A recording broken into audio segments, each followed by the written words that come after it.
अस्सलाम वालेकुम दोस्तों। FBR POS इंटीग्रेशन अक्सर यूजर्स को नोटिस आते हैं FBR की तरफ से कि आप अपना POS FBR के साथ इंटीग्रेट करें। ये POS की इंटीग्रेशन है क्या? इसमें कौन कौन सी चीजें आपने मद्देनजर रखनी है?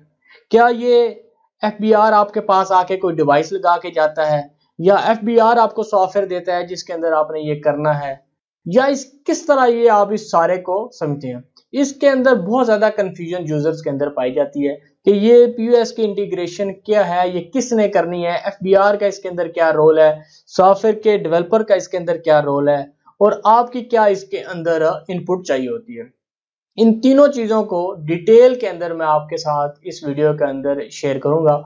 उम्मीद होगी कि इंशाल्लाह इसके बाद आप जो क्वेश्चंस हैं इस हवाले से वो क्लियर हो जाएंगे। सबसे पहले तो हम देखते हैं जी कि ये POS की इंटीग्रेशन है क्या। FBR बेसिकली रिटेलर्स को ये कहता है कि आपके पास जो चीज सेल हो रही है उसकी इंफॉर्मेशन POS के सर्वर के ऊपर आनी चाहिए। अब ये किस तरह आएगी, उसके लिए जो आपका सॉफ्टवेयर का डेवलपर है ये उसका काम है ये जो इंफॉर्मेशन है उसने FBR के सर्वर पे लेके जानी। मोस्टली सॉफ्टवेयर अपने आप को अपग्रेड कर रहे हैं, इस मॉड्यूल को ऐड कर रहे हैं या समझ लें कि इस फीचर को ऐड कर रहे हैं। ये नई चीज है, पहले से सॉफ्टवेयर के अंदर मौजूद नहीं होती।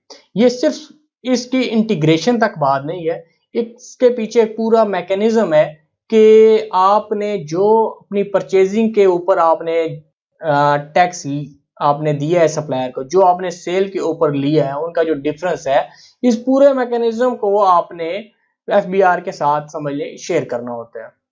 अब इसके लिए कुछ चीजें तो ऐसी होती हैं कि जो आपके लिए जरूरी है। मसलन क्या इसके लिए आपकी इंटीग्रेशन करने के लिए क्या चीज आपको चाहिए, उस हवाले से ये एक फाइल है, मैंने नेट से डाउनलोड की है, आप भी इसको डाउनलोड कर सकते हैं। इसके लिए सबसे पहले तो आपका NTN भी होना चाहिए और सेल टैक्स में आपकी रजिस्ट्रेशन भी होनी चाहिए। ये तो पहला बेसिक स्टेप है। जिनकी रजिस्ट्रेशन सेल टैक्स में हुई है लेकिन उनकी बायोमेट्रिक वेरिफिकेशन नहीं हुई तो उसकी भी आप इंटीग्रेशन नहीं कर सकते। इसके लिए जरूरी है कि आप NTN में रजिस्टर हो, सेल टैक्स में रजिस्टर हो और आपने बायोमेट्रिक कराई हो। ये 3 स्टेप्स हैं, ये अगर आपने किए हुए हैं तो उसके बाद जो नेक्स्ट स्टेप है वो बेसिकली ये है कि आपने FBR की वेबसाइट पे जाना है और वहां से आपने POS की ID जनरेट करनी है। अगर मैं इसको मुख्तसर तौर पे बयान करूं तो इसके बेसिकली 3 स्टेप्स हैं। सबसे पहले है कि आपने FBR से अपने POS ID जनरेट करनी है। दूसरा स्टेप है जो FBR का सॉफ्टवेयर है या बेसिकली आप उसको कह रहे हैं एक सर्विस है, उसकी कॉन्फ़िगरेशन है, इंस्टॉलेशन प्लस कॉन्फ़िगरेशन है। और थर्ड लेवल के ऊपर है जो आप सॉफ्टवेयर यूज कर रहे हैं उसके अंदर ये कैपेबिलिटी हो कि उस सर्विस के साथ कम्युनिकेट करके तो जो FBR को रिक्वायर्ड डाटा है वो उनके सर्वर के ऊपर सेंड कर सके। सबसे पहले तो हम आते हैं जी कि इसकी POS की ID जनरेट कैसे करनी है। POS की ID आपने जनरेट करने के लिए आपने ब्राउजर के ऊपर जाना है और यहाँ पे e.fbr.gov.pk आपने लिखना है। ये लिख के आपने एंटर की प्रेस करनी है। तो जब आप एंटर की प्रेस करेंगे तो ये जो यूजर नेम है और पासवर्ड है, अपना यूजर नेम और पासवर्ड डालेंगे और आप इसको लॉगिन करेंगे। साथ ही इन्होंने एक आपको लिंक दिया हुआ है POS इंटीग्रेशन का। हम इसकी तरफ बढ़ते हैं कि POS इंटीग्रेशन बेसिकली वो क्या चीज आपसे डिमांड करते हैं। POS इंटीग्रेशन के ऊपर आपने क्लिक करना है और यहाँ पे आपने नीचे आ जाना है इसके ऊपर POS इंटीग्रेशन टीयर 1 जो रिटेलर है उसके लिए। यहाँ पे अब ये POS technical assistance, technical documentation के ऊपर आपने आना है। ये बेसिकली वो उनका है कि यहाँ पे POS का सिस्टम लगा होगा, इसने थ्रू इंटरनेट जो FBR का वेब सर्वर है वहां पे उसने डाटा सेंड करना है।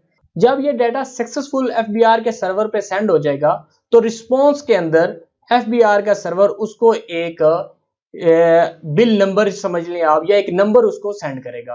वो नंबर आपने अपने बिल के ऊपर प्रिंट करना है, साथ उसके QR कोड भी उसका प्रिंट करना है। ये बेसिकली सिंपल सी बात यह है कि आपने यहां से बिल बनाना है, बिल वेब सर्वर पे जाना है FBR के, उसकी रिस्पॉन्स के अंदर उसने एक आपको बिल नंबर देना है और वो बिल नंबर आपने इसके ऊपर प्रिंट करना है। अच्छा, कुछ लोगों के जहन में ये सवाल आता है कि एफबीआर वाले शायद हमारे शॉप के ऊपर या हमारे बिजनेस पे आएंगे फिजिकल और वहां पे जाके कोई डिवाइस लगा के जाएंगे या कोई सॉफ्टवेयर इंस्टॉल करके जाएंगे। ऐसी कोई बात नहीं है, ना ही एफबीआर का कोई बंदा आपके पास फिजिकली सॉफ्टवेयर लगाने आएगा और ना ही उनके पास कोई ऐसी डिवाइस है जो यहाँ पे हार्डवेयर की शक्ल में यहाँ पे लगा के जाए। उन्होंने जस्ट आपको नोटिस दिया हुआ है और इम्प्लीमेंटेशन करना आपके सॉफ्टवेयर की कंपनी का काम है। जिससे आपने सॉफ्टवेयर लिया हुआ है उसने ही आपको ये इम्प्लीमेंट करके देना है। आपका जो एफबीआर के साथ है उनको जस्ट आपने यहाँ से बिल सेंड होना है और आपने बिल के ऊपर प्रिंट करना है। इसके अंदर इन्होंने पूरी की पूरी डिटेल आपको बताई हुई है कि आपने किस तरह उसकी रजिस्ट्रेशन करनी है, क्या क्या चीज चाहिए। जो भी बंदा इंटरेस्टेड हो वो इसको पढ़ सकता है, ये लंबी एक डिटेल है। हम आते हैं प्रैक्टिकल जो आपकी रजिस्ट्रेशन होनी है उस वाली साइड पे वापस आ जाते हैं। यहाँ पे जब आपने लॉगिन किया, लॉगिन करने के बाद आप आ जाते हैं जी, पहला आपके पास ऑप्शन क्या आएगा। सबसे पहले जब आप लॉगिन हो गए यहाँ पे तो रजिस्ट्रेशन के अंदर है पीओएस क्लाइंट रजिस्ट्रेशन, यहाँ पे आपने क्लिक करना है। इसके ऊपर जब आप क्लिक करेंगे तो आपके पास ये वाला फॉर्म आ जाएगा। सबसे पहले आपने बिजनेस इंफॉर्मेशन एनटीएन और बिजनेस नेम ये ऑलरेडी यहाँ पे लिखा हुआ आ जाएगा जो आपका है, इसमें आपको लिखने की जरूरत भी नहीं है, ना ही आप लिख सकते हैं।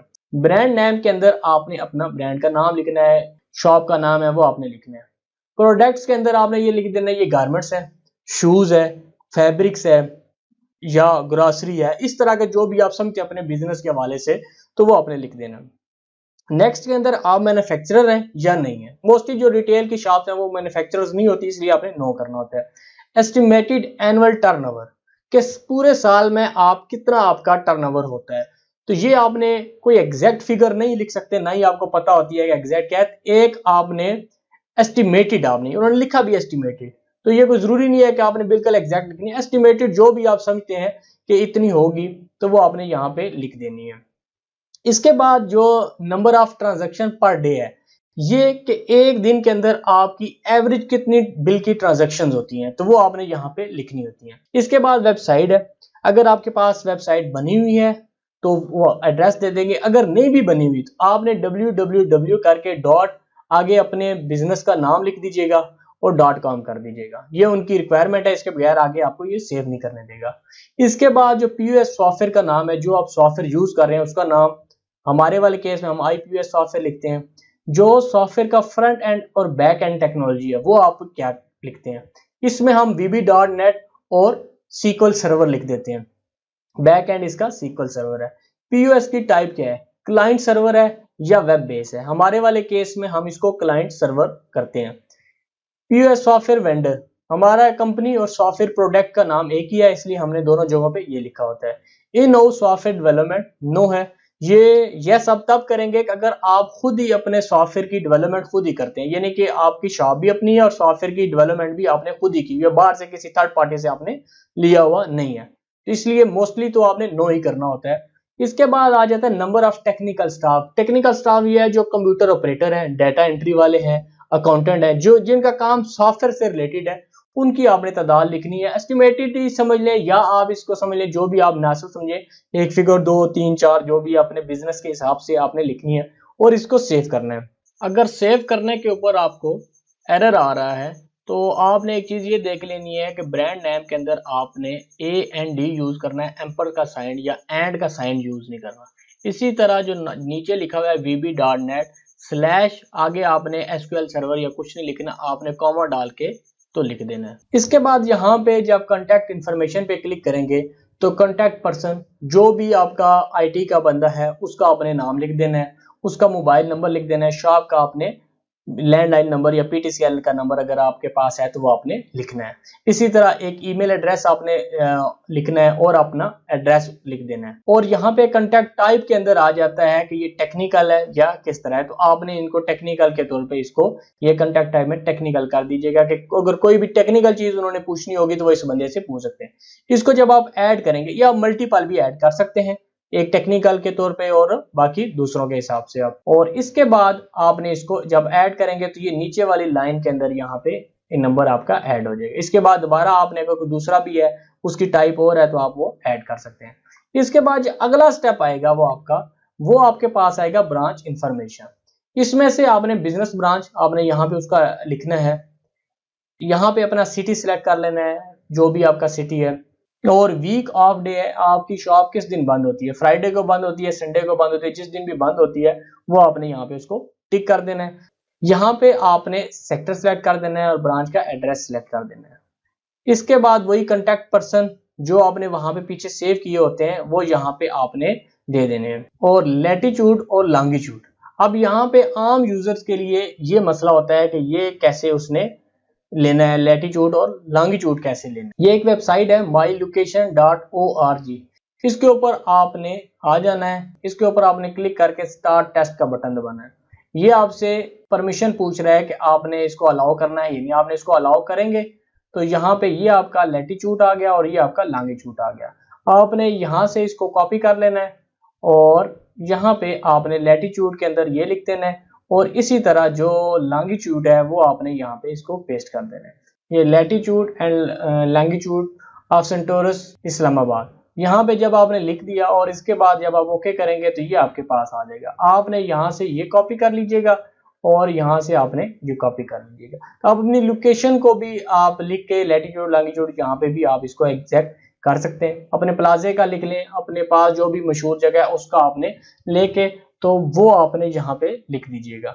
और इसके बाद जब आप लिखेंगे और वर्जन में आपने 0 या 1 कर दीजिएगा।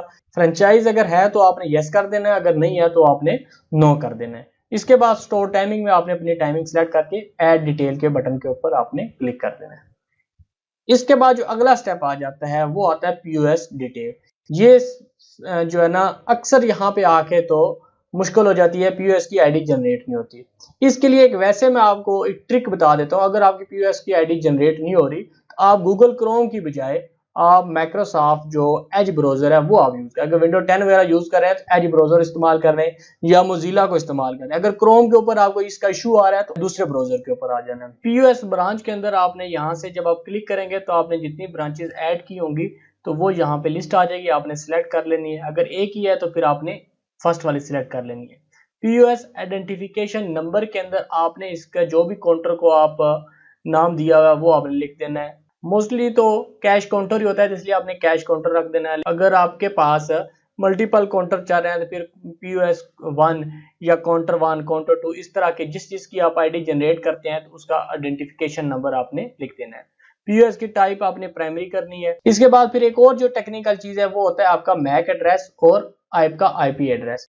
आईपी एड्रेस आपका सिंपल है कि आपने ये देखना है कि अभी आपके पास कौन सा आईपी एड्रेस चल रहा है। तो यहाँ पे प्रॉपर्टीज पे जाएंगे आप, ये विंडो 10 के ऊपर और 7 के ऊपर भी इसी से मिलता जुलता है। तो ये आपका आईपी एड्रेस आ रहा है, यहाँ से आपने इसको कॉपी करके तो वहां पे आपने उसको पेस्ट कर दीजिएगा यहाँ पे आईपी एड्रेस के अंदर। और जहाँ पे मैक एड्रेस की बात है तो यहाँ पे आपने इसको कॉपी कर लीजिएगा विंडो 10 के केस में और यहाँ पे आपने इसको पेस्ट कर दीजिएगा मैक एड्रेस के अंदर। अगर आप विंडो 7 इस्तेमाल कर रहे हैं तो आपने cmd लिखना है IP config/all करके। ये भी मेरा वायरलेस लैन अडाप्टर वाईफाई चल रहा है। इसके अंदर आप अगर आप देखेंगे तो यहाँ पे आपको आईपी एड्रेस नजर आ जाएगा। ये आईपी एड्रेस है इसका और इसका जो फिजिकल एड्रेस है जो मैक एड्रेस है वो ये है। तो यहाँ से देख के भी आप यहाँ पे फिल कर सकते हैं। और इसके बाद आपने इसको ऐड का बटन दबाएंगे जब आप, तो यहाँ पे आपकी पीओएस की आईडी आ जाएगी, आइडेंटिफिकेशन नंबर आ जाएगा, ब्रांच का नाम, पीओएस का स्टेटस आ जाएगा, ये कनेक्टेड डेट और ये कोड आ जाएगा। अब आपने ये करना है कि ये जो इसका कोड है और ये जो पीओएस आईडी है ये आपने अपने पास सेव कर लीजिएगा या यहाँ से एक्सपोर्ट का बटन दबाएंगे तो ये आपका एक्सेल के अंदर फाइल चली जाएगी। अब जब ये पीओएस की आईडी जनरेट हो जाएगी, आखिरी जो टाइप है वो जनरेट टेस्ट पीओएस आईडी। ये अभी जो भी आपकी इंस्टॉलेशन है वो टेस्ट पे नहीं है, रेगुलर आईडी के ऊपर आपने काम करना है। जब शुरू में थी इसकी टेस्टिंग हो रही थी तो ये वो टेस्ट आईडी बेसिकली ये सॉफ्टवेयर के डेवलपर्स को दे रहे थे ताकि वो इसको टेस्ट कर सके। तो जो भी यूजर है वो आपने प्रॉपर इसकी जो पीओएस आईडी है वो आपने जनरेट करनी है। पीओएस आईडी के अंदर और टेस्ट आईडी के अंदर जो फर्क होगा, जो टेस्ट आईडी होगी वो हमेशा 9 से आपकी स्टार्ट हो रही होगी, तो उससे पता चल जाएगा ये टेस्ट आईडी है। तो आपने उसको नॉर्मल पीओएस की आईडी के ऊपर शिफ्ट करना है। तो जब ये आईडी आपकी जनरेट होगी तो एक आपका जो उसका पार्ट है वो कंप्लीट हो गया। अब हम आ जाते हैं दूसरे स्टेप की तरफ या दूसरे पार्ट्स की तरफ। पहला पार्ट तो हमने देखा कि पीयूएस की आईडी हमने इस सारे प्रोसेस के बाद एक पीयूएस की आईडी सक्सेसफुली हमने जनरेट कर ली। जनरेट करने के बाद अब आ जाती है जो एफबीआर का सॉफ्टवेयर है। हम बेसिकली उस सर्विस को डाटा देंगे और वो सर्विस आगे अपने सर्वर को डाटा सेंड करेगी और सर्वर से वो रिस्पॉन्स लेके आएगी।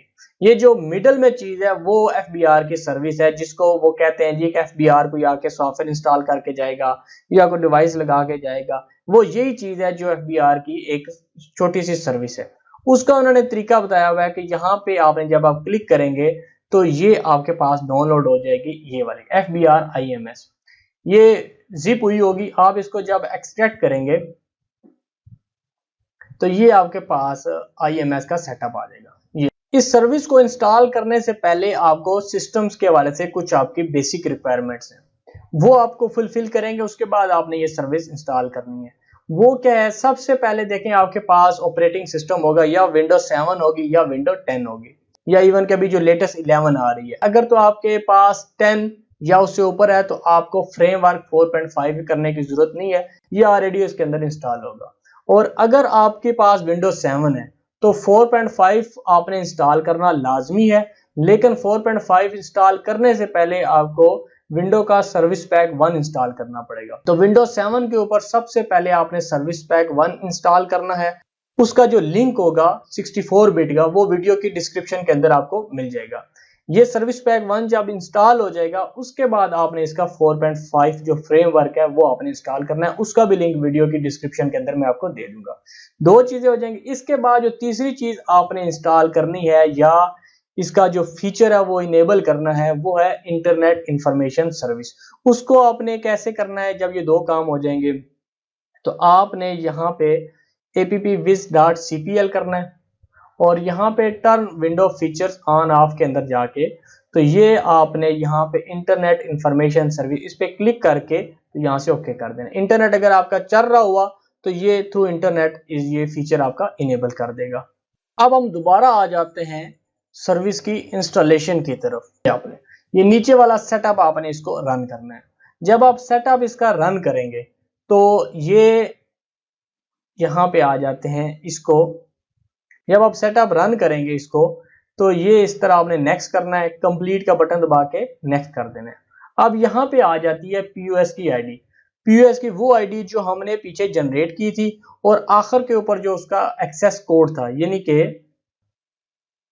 ये जो पीयूएस आईडी है ये वाली पीयूएस आईडी और ये इसका कोड यहाँ से देख के लिख लें या बेहतर है इसके ऊपर डबल क्लिक करके इसको आप कॉपी करके तो यहाँ पे पीयूएस की आईडी के अंदर पीयूएस की आईडी और एक्सेस कोड के अंदर आपने इसको एक्सेस कोड डालना है और सैंड बॉक्स की बजाय आपने इसको प्रोटेक्शन के ऊपर क्लिक करना है और यहाँ पे डायरेक्टरी के अंदर आपने इसको डी या ई ड्राइव के अंदर आपने इसकी डायरेक्टरी सिलेक्ट करनी है ताकि वो एक फाइल आपको बेसिकली पीयूएस की आईडी की फाइल उसके अंदर सेव कर देगा।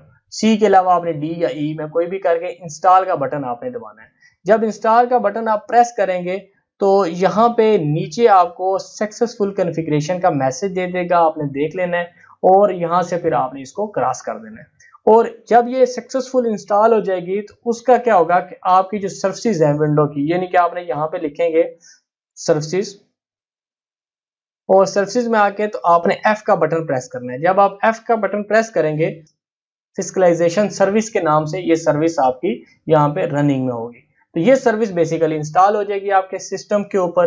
अगर आपके पास मल्टीपल सिस्टम है तो आपने इसको सर्वर के ऊपर इंस्टॉल करना है और सर्वर बेस इसकी कम्युनिकेशन करानी है, बजाय इसके कि आप हर पीयूएस के लिए लाद आईडी जनरेट करें और अच्छा खासा इसके ऊपर टाइम लग जाएगा और फिर आपको जब दोबारा इंस्टॉलेशन करनी पड़ेगी फिर आपको दोबारा आईडी जनरेट करनी पड़ेगी।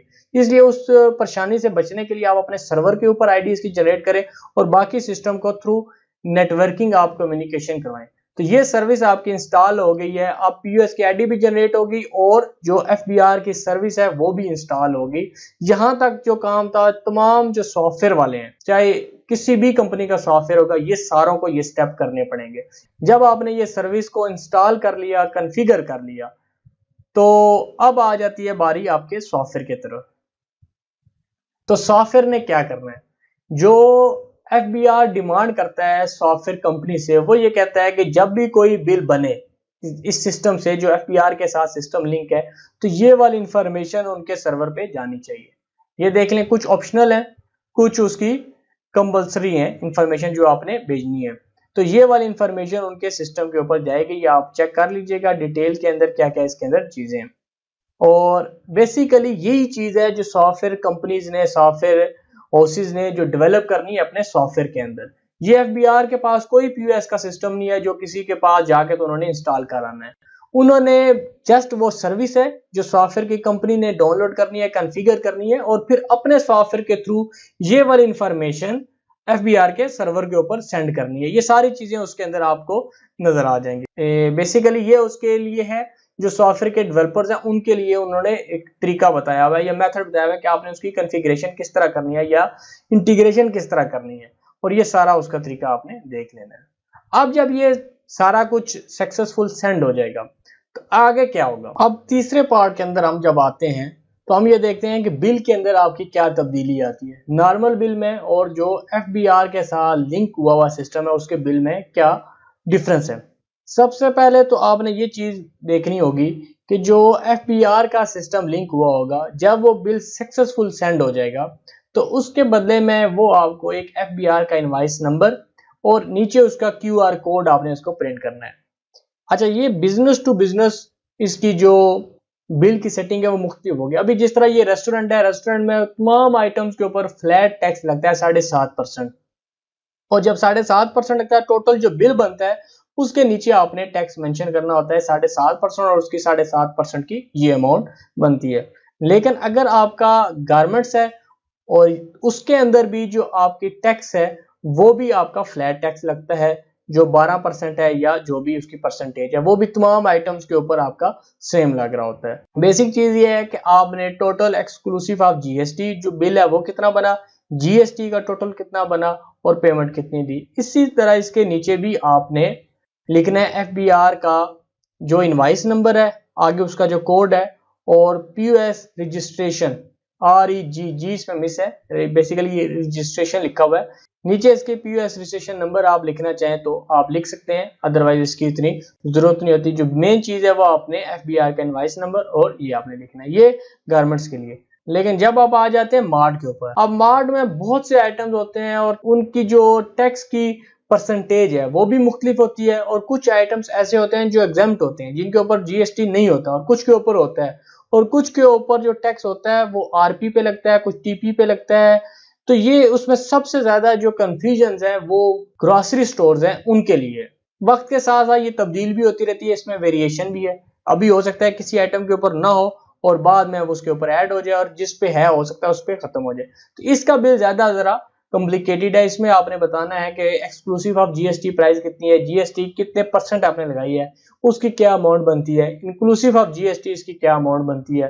और फिर आपने कुछ कस्टमर की ये भी रिक्वायरमेंट है कि जीएसटी की डिटेल बतानी है कि 17% वाले कितने हैं, 12% वाले कितने हैं, एग्जेम्प्टेड आइटम कितने हैं, तो ये भी डिटेल। और इसी तरह इसके नीचे भी आपने क्यूआर कोड और ये इनवॉइस नंबर आपने प्रिंट करना है। अब आपने देखा है कि जितने भी बिल के फॉर्मेट है उनके अंदर एफपीआर का जो इनवॉइस नंबर है और जो क्यूआर कोड है ये दोनों आपको प्रिंट लाजमी नजर आएंगे। अब यहाँ पे बारी आ जाती है कि ये इतने जरूरी क्यों है जो हमने और इनवॉइस के अंदर प्रिंट करने हैं। तो अगर आप ये इनवॉइस नंबर प्रिंट हुए हैं तो कोई भी यूजर उनकी वेबसाइट के ऊपर भी जाके या टैक्स आसान ऐप एप्लीकेशन है वहां पे जाके जब आप एप्लीकेशन वो आपने इंस्टॉल की हुई अपने मोबाइल में, उसमें से जाके जब आप क्यूआर कोड स्कैन करेंगे ये वाला, अगर टाइप करना है तो यहाँ से टाइप भी कर सकते हैं देख के, नहीं तो अगर आप इसको स्कैन करेंगे तो इस बिल की पूरी इंफॉर्मेशन आपको नजर आ जाएगी कि ये किस लोकेशन से ये बिल बना है, इसकी पीओएस की आईडी क्या है, इनका जीएसटी नंबर क्या है, एनटीएन नंबर क्या है, इसका नाम क्या है, कौन से आइटम लिए है, कितनी परसेंटेज इन्होंने जीएसटी की लगाई है नहीं लगाई।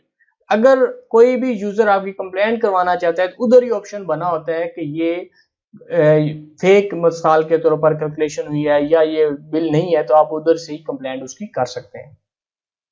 और अगर आपने इसकी वेबसाइट से इसकी करनी है तो यहाँ पे आप जाएंगे, जब आप ये यहाँ पे आप देखिएगा पीओएस इनवॉइस वेरिफिकेशन, यहाँ पे आपने क्लिक करना है। यहाँ पे वो इनवॉइस का नंबर जो आपको ये नंबर मिला हुआ है ये वाला नंबर आपने ये नंबर आपने यहाँ पे लिखना है और इसके बाद आपने यहाँ पे ये कोड लिख के जब वेरीफाई करेंगे तो उसकी आपको पूरी की पूरी डिटेल मिल जाएगी कि ये इस बिल की डिटेल है और ये उसके ये।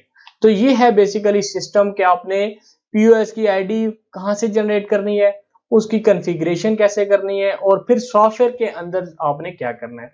ये तो बिल तक होगी है। अब आप जब ये इम्प्लीमेंटेशन होगी तो ये सिर्फ बिल तक ये बारी नहीं रहेगी। अब आपने परचेज के ऊपर भी जीएसटी आपने बताना है कि किस आइटम के ऊपर क्या क्या जीएसटी आपने पे किया है और सेल के ऊपर भी आपने बताना है। और फिर आपको पूरे महीने के लिए रिपोर्ट्स भी चाहिए होंगी कि हमने कितना जीएसटी पे किया है, कितना जीएसटी कलेक्ट किया और क्या उसका डिफरेंस है और हमने एफपीआर को कितना टैक्स अभी और जमा करवाना है। तो ये सारी की सारी जो है वर्किंग है बेसिकली वो इस एफबीआर पीओएस इंटीग्रेशन का जो सिस्टम है उसके अंदर आपको मिलेगी।